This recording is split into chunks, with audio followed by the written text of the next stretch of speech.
Medya TV izleyicilerini saygıyla, sevgiyle selamlayarak başlamak istiyorum. Aslında sizin de belirttiğiniz gibi işte 500 küsür gün veya 20 aylık bir süreçtir. Bu sürecin başlama tarihi biliyorsunuz 1 Ekim'de 2024'te meclisin açılmasıyla birlikte işte MHP lideri Sayın Devlet Bahçeli'nin gelip bizim grubu ziyaret etmesi ve 22 Ekim'de de yine kendi grubunda yapmış olduğu konuşmayla aslında süreç başladı diyebiliriz. Ve 27 Şubat'ta Kürt Halk Önderi'nin Sayın Abdullah Öcalan'ın yayınladığı manifestoyla bir nevi harekete geçildi ve kendi partisine çağrıda bulundu. Silahları bırakın ve partiyi feshedin. Partisi onun bu çağrısına uydu. 5-6 Mayıs tarihlerinde 2025 tarihlerinde büyük kongresini 12. kongresini bildiğiniz gibi yaptı ve kongre kararları alındı. O kongre kararlarıyla birlikte yine 11 Temmuz'da böyle bir süreci değerlendireyim ona göre yani hafızalarımızı yenileyelim. 11 Temmuz'da da sembolik olarak 30 gerilla bütün dünyanın kamuoyunun gözünün önünde silahları yaktılar. Aslında silahları yakmanın anlamı çoktu, büyüktü. Onu burada girmeyeceğiz o konuya. Yine aynı şekilde ilk kez Türkiye Büyük Millet Meclisi çatısı altında Kürt sorununun demokratik yollarla ve müzakere diyalogla çözülmesi için bütün siyasi partilerin bir parti hariç katılımıyla bir komisyon kuruldu. O komisyon ciddi bir çalışma yaptı. Yaklaşık 20'nin üzerinde bir toplantı, görüşme gerçekleştirdi. Birçok kurum, işte eski devlet başkanları, işte meclis başkanları, bakanlar, sivil toplum örgütleri, barış anneleri, birçok kişi ve kurumları dinledi ve sonuçta her siyasi parti raporunu hazırladı ve o raporları da birleştirip yayınladılar. Aslında o rapor bizler için önemliydi. Raporun her ne kadar dili, tavrı, içindeki bazı cümleler bizi incitse bile ama biz bu sürecin ilerlemesi için, bu sürecin akamete uğramaması için, Kürt sorununun demokratik yollarla, barışçıl ve müzakere yollarla çözülmesi için ciddi bir adımdır dedik. Sürecin ilerlemesi için kapı açıcıdır dedik ve şerhimizi de bırakarak raporun altına imza attık. Ve o günden bugüne kadar bildiğiniz gibi birçok defalar bu süre çerçeve yasa veya kök yasa Sayın Öcalan'ın da belirttiği gibi kök yasa hep gündeme geldi. Ancak farklı sıkıntılar yaşandı. Farklı bazen sıkışıklıklar yaşandı. Ve her seferinde Kürt Halk Önderi devreye girerek o tıkanıklığı aştı ve süreci bugünlere getirdi. Bugün baktığımız zaman aslında bu süreç, bu çerçeve yasa ismi üstünde kök yasa bütün sorunları bir çırpıda çözebilecek bir yasa değil. Sadece sorunun hukuki yönünü yani çatışmanın ve feshin meydana getirdiği hukuki boşluğu kapatmak için ve o hukuki boşluğu yürürlüğe sokmak için bugün önümüzde gelen bir çerçeve yasadır. Burada nedir? İşte hem zindanlardaki 5000'e yakın tutukluların, mahpusların serbest bırakılması, işte diasporadaki insanların ülkelerine dönmesi ve bildiğiniz gibi özgür alanlardaki gerillanın da güvenli bir şekilde ülkeye dönüşünü sağlamak için çıkarılacak olan bir yasadır. Bu önemlidir. Yani Sayın Öcalan burada da dile getirdiği gibi bu adım 1000 kilometrelik yolun aslında ilk adımıdır bu taslak. Yani orada şunu da söyleyebiliriz. Yani bizim bu taslakta ve bu yasada her şey çözülecek, bütün sorunlar çözülecek. İşte Kürt dilindeki baskılar ve eğitim sorunu çözülecek, işte KHK'lar çözülecek, kayyumlar çözülecek. Böyle bir şey yok zaten ismi üzerinde. Kök yasa. Bu kök yasayla birlikte aslında bir başlangıçtır. Bu kök yasa bir anahtardır. Bu kök yasayla birlikte önemli olan yasaları çıkarmak değil veya yasaları imza altına almak değil. O yasanın yürürlükte gitmesi için onu gözetlemek, onu yaşama sokmak, çıkarılan kanunların yürürlüğünü denetlemek ve yapılanları da gözlemlemek önemlidir. Yani barış böyle gelir. Barış sadece yasa çıkarmakla gelmez. Pratikteki adımlarla, yasal adımlarla, anayasal adımlarla barış gerçekleşir ve toplumu kucaklar. Toplumun da kucaklandığı bir dönemde birçok sorunun kaynağı olan Kürt sorununun çözümlendiği bir noktada Türkiye'deki birçok sorun da çözümlenir. Yani biz şunu çok iyi biliyoruz. Kürt sorununun güvenlikçi tedbirlerle çözülmesi 40 yıldır, hatta 100 yıldır diyebilirim, o güvenlikçi tedbirleri Kürtlere dayatılması ve bu noktada imha, inkar ve asimilasyonla çözülmeye çalışılması 100. yılın sonunda, yani ilk yüzyılda geldiğimiz noktada bunun bir sonuç vermediğini, ancak 2. yüzyılın başlangıcında Kürt sorununu müzakere ve barış, diyalogla çözülebileceğinin farkına varılması aslında önemli bir noktadır. Bu önemli noktada da bu saatten sonra, bu dakikadan sonra bu ülkede yaşayan, ki biz şunu söylüyoruz, bu 40 yıllık süreç içinde sadece Kürtler zarar görmedi. Sadece Kürtler acı görmedi. Sadece Kürtler ölüm görmedi. Her noktada 86 milyon insan bu süreçten zarar gördü. Bu ülkede yaşayan bütün halklar, bütün inançlar, bütün farklı gruplar bu süreçten, bu çatışmalı ortamdan zarar gördü. O anlamda şunu söylüyoruz. Bu sorun sadece Kürtlerin ve DEM Parti'nin sorunu değil. Bu sorun bütün ülkede bulunan bütün siyasi partilerin, bütün kurumların, bütün derneklerin, bütün sendikaların, 86 milyon insanın bir sorunudur. Bir daha çatışmalı ortama dönmemek için aslında 86 milyon insanın bu noktada çaba göstermesi lazım. Barışın kalıcılaşması için. Barışın kalıcılaşmasının da şartları çok açık ve nettir. Diyalog ve müzakere yolunun açık tutulması, bu yasayla birlikte, bu kök yasayla birlikte, bu başlangıç yasalarıyla birlikte Türkiye'nin demokrasi anlamında, insan hakları anlamında, özgürlükler anlamında önünü tıkayan yasaların yapılması, işte mevcut yasaların önü tıkayan mevcut yasaların değiştirilmesi veya ortadan kaldırılması ve meselenin Kürt realitesinin anayasal güvence altına alınması kalıcı barışın kalıcılaşmasını getirecektir. Doğal olarak bu önemli bir şeydir. Tabii burada en önemli şey de biz hep şunu söylüyoruz ve ki öyledir. Bu sürecin baş mimarlarından biri olan Kürt Halk Önderi Sayın Abdullah Öcalan'dır. Burada onun da bu süreci gerçekten sağlıklı bir şekilde yürümesi, diyalog ve müzakere yollarının kapanmaması için Sayın Öcalan'ın da statüsünün tanınması ve bu rolde, bu noktada rol alması, aktif rol alması için de o yaşam ve görüşme şartlarının iyileştirilmesi gerekiyor ki bu süreci yürütebilsin. Akademisyenlerle, siyasi parti önderleriyle, yazarlarla, gazetecilerle, politikacılarla görüşüp bu süreci ilerletmesi de önemli bir noktadır. Tabii diğer bir önemli nokta da biz şunu diyoruz. Meclisin bu noktada üzerine düşen sorumluluğu yapması. Meclis burada neden hep meclis önemli? Çünkü meclisin burada önemli bir rol alması lazım. Yasaları çıkaran, anayasayı uygulayan, işte diğer hukuku düzenleyen meclistir aslında. Meclis başkanı başta olmak üzere meclis burada aktif bir rol oynarsa, bundan sonraki adımları izlerse, bundan sonraki adımları denetlerse ve bundan sonra gelecek olan yasaları, ihtiyaç yasalarını diyelim, her anlamdaki ihtiyaç yasalarının da takipçisi olursa bu süreç gerçek anlamda bir barış sürecine dönüşür. Yoksa sadece bu yasayla beklemek ve işte biz hallettik, güvenlikçi noktada biz bu sorunu hallettik, olay bitti mantığı yanlış bir mantıktır. Olayın diyoruz ya işte barışın kalıcılaşması için bundan sonraki yasaların da iyileştirilmesi lazım, çıkarılması lazım ve her anlamda demokratikleşmenin, barışın önünün açılması lazım. Böyle ki bir irade var mı? Böyle bir irade var mı? Böyle bir irade tabii bu aslında bu kök yasa böyle bir iradenin, böyle bir şeyin en önemli göstergelerinden biridir.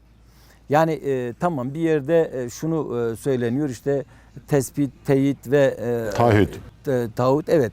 Yani yasalar için de bu geçerlidir. Sadece güvenlikçi çerçevede baktığımız için bu geçerli değil.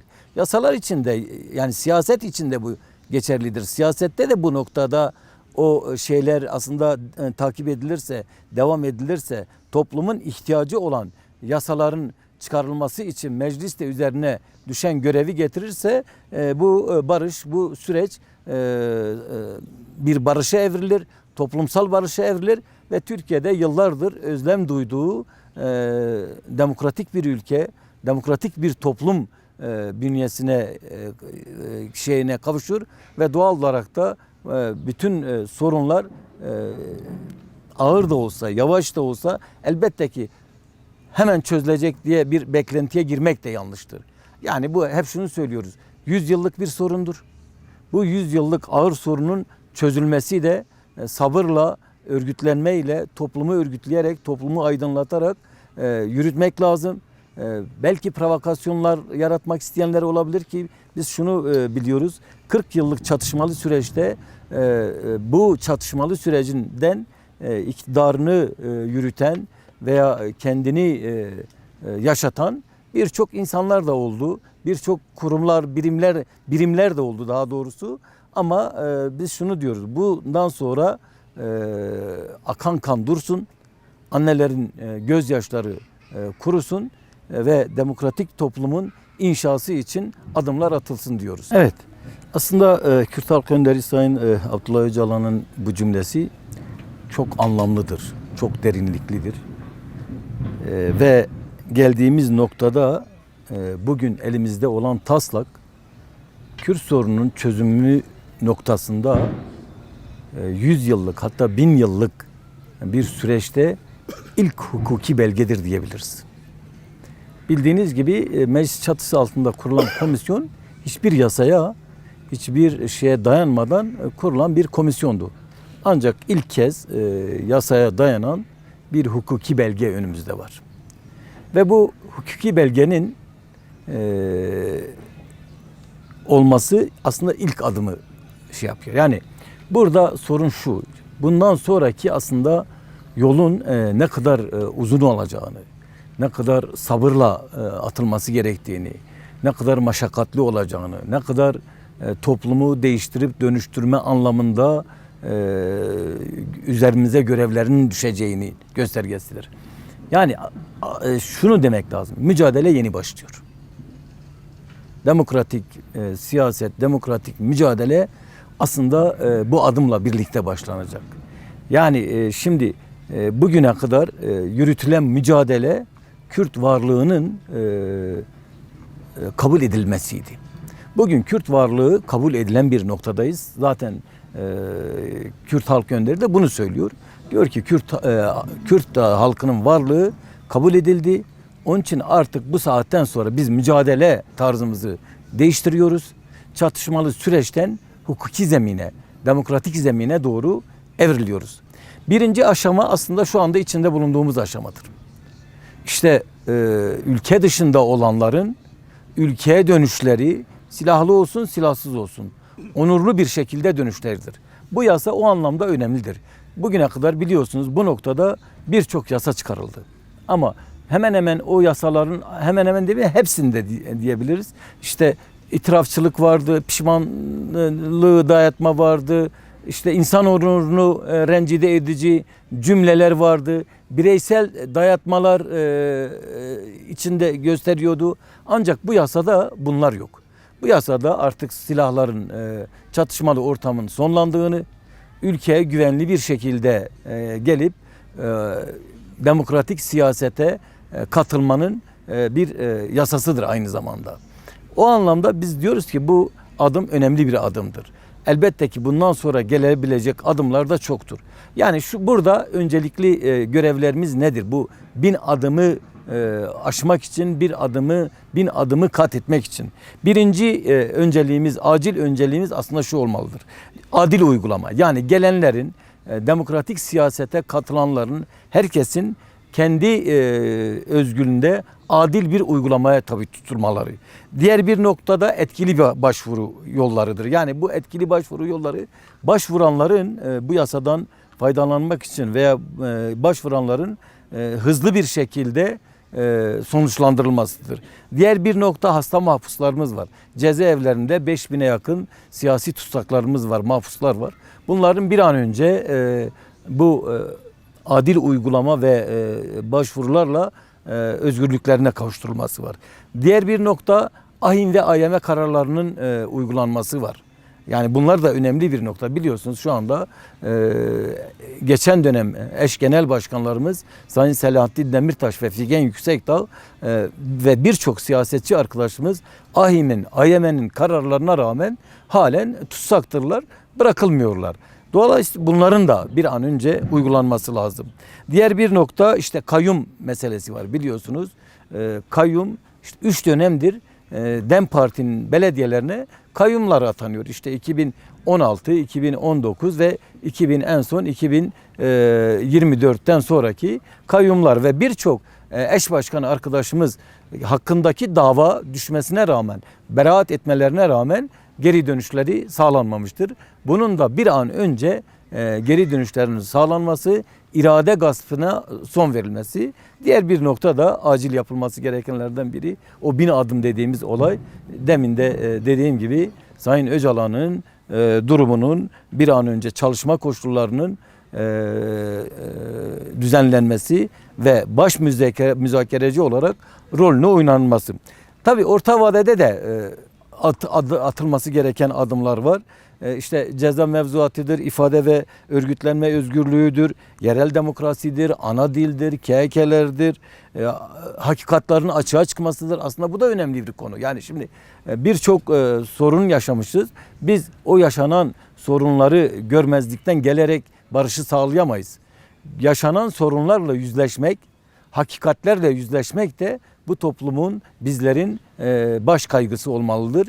O noktada da üzerimize düşeni yapmak zorundayız ve hakikatlerin açığa çıkması için bir çalışma yürütmek zorundayız. Ve son olarak da adil, özgür ve eşit bütün toplumu kapsayan bir anayasanın çıkarılmasıdır. Yani tabii burada en önemli şey toplumu örgütlemektir. Toplumu bütün yapılarıyla örgütlemektir. Bu sürece hazırlamaktır. O örgütlü yapı içinde de toplumun kendi taleplerini dile getirmesi ve o noktada da mücadeleyi demokratik yollarla siyasi kanalları da meclisi de işte kurumları da kullanarak bu aşamayı aşıp demokratik bir toplumu inşa ettiğimiz anda eminim o 1000 adımın en son adımını atmış oluruz. Aslında baştan da belirtiyoruz. Yani bu yasa bütün sorunları çözecek bir yasa değildir ve başlangıçtır diyoruz. Burada önemli olan şimdiye kadar insanların, toplumun yaşadığı bir 2013-2014 deneyimi vardı. O anlamda devlete pek güven yoktu. Ancak bu yasayla birlikte o güven, yani devletin de bugüne kadar bildiğiniz gibi ciddi anlamda mecliste kurulan komisyon dışında ciddi anlamda bir adım atılmamıştı. Yaşam alanında, yaşamda doğrudur, rahatlamalar olmuştu ama yasal olarak herhangi bir adım atılmamıştı. Bu ilk yasal adım olacak. Dolayısıyla toplumun bu sürece inanma yüzdesini de arttıracaktır. Toplum da bu sürece inandığı noktada bu işin artık çatışmalı bir süreçten hukuki zemine kaydığına inandığı andan itibaren daha da çok bu hem devlete inanacaktır hem iktidara inanacaktır. Bu sürecin sağlıklı bir şekilde yürümesi için her birey, her kişi kendi üzerine düşen sorumluluğu yerine getirmek için çaba sarf etmelidir. Çünkü biz ne diyoruz? 86 milyon insanın sorunudur bu. Çünkü bu 40 yıllık çatışmalı süreçte 86 milyon insan zarar gördü. Ekonomik anlamda, diplomasi anlamda, hukuki anlamda, insan hakları anlamında birçok alanda herkes zarar gördü. Doğal olarak herkes bu sürece sahiplenmesi lazım ve bundan sonraki adımların atılması için kendini bu sürece katmalıdır. Bu süreç noktasında, örgütlülük noktasında örgütlenmelidir. Kendi taleplerini, demokratik haklarını savunmak için, normal yaşamını idame ettirmesi için haklarını işte ana dilde eğitimdir, diğer özgürlüklerdir, farklı şeylerdir. Onların elde edilmesi için örgütlüğüne güvenmelidir. Örgütlenerek biz bu süreci pekala aşabiliriz ve o eskisi o ön yargılar da biter. Devlete, iktidara karşı olan ön yargılar da biter ve toplum hep birlikte bu sürece sahip çıkarsa başarılamayacak bir şey değil. Zordur, uzundur, meşakkatlidir. Ancak hepsi sabırla örgütlenerek demokratik ortamı yaratarak başarabiliriz. Demokratik toplumun inşası bütün bireylerin elindedir. Bütün örgütlü halkların elindedir diye ifade edebilirim. Çok